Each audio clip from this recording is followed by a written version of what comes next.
क्या साबित हो गया कि शिंदे ही असली ठाकरे हैं? ये सवाल इसलिए क्योंकि महाराष्ट्र विधानसभा चुनाव में जितनी सीट अकेले शिंदे सेना ने जीती, उतनी सीटों पर पूरा महाविकास आघाड़ी भी उनको पार करता हुआ दिखाई नहीं पड़ रहा। नतीजों में बदलते चुनावी रुझान से साफ हुआ कि उद्धव ठाकरे विरासत की राजनीति संभाल नहीं सके और विरासत को संभाला बाला साहब ठाकरे की वो एकनाथ शिंदे। लेकिन कौन कौन से फैक्टर हैं जिनसे एकनाथ शिंदे को एक जीत मिली है, इस रिपोर्ट में जरा वो देखिए।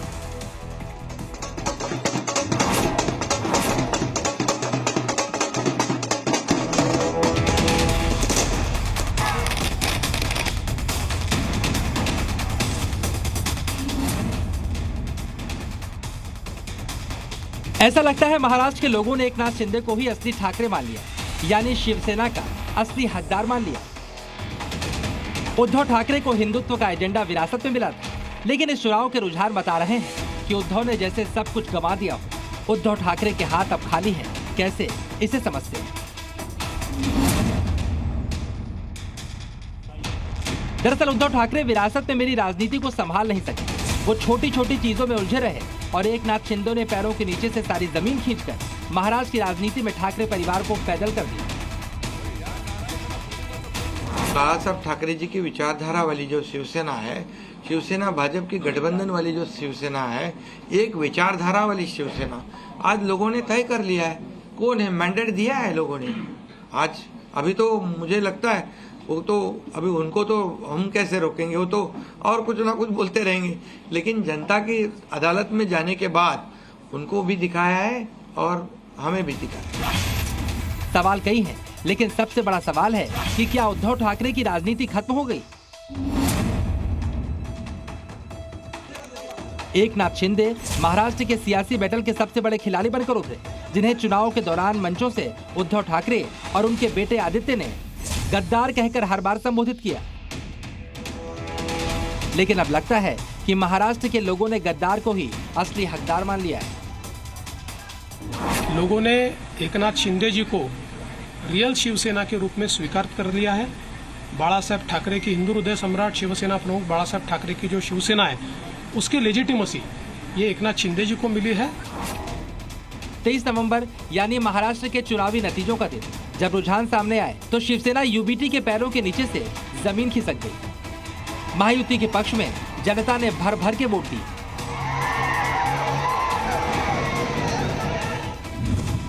और महायुति के स्कोर को 220 से ऊपर पहुंचा दिया। महाराष्ट्र की जिन 38 सीटों पर दोनों सेनाएं आमने सामने थी, रुझानों में एकनाथ शिंदे ने उनमें से 70% सीटों में अपना दम दिखाया।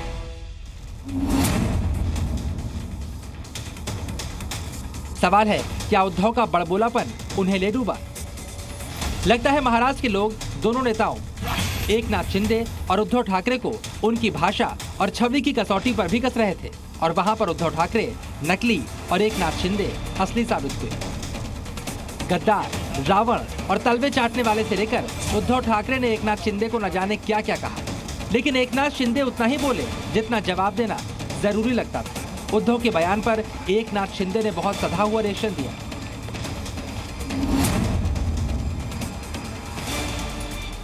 एकनाथ शिंदे ने खुद को बाला साहब ठाकरे का असली वारिस होने का दावा किया, लेकिन उद्धव ठाकरे की हिकारत भरी भाषा के बावजूद कोई असर नहीं पड़ा।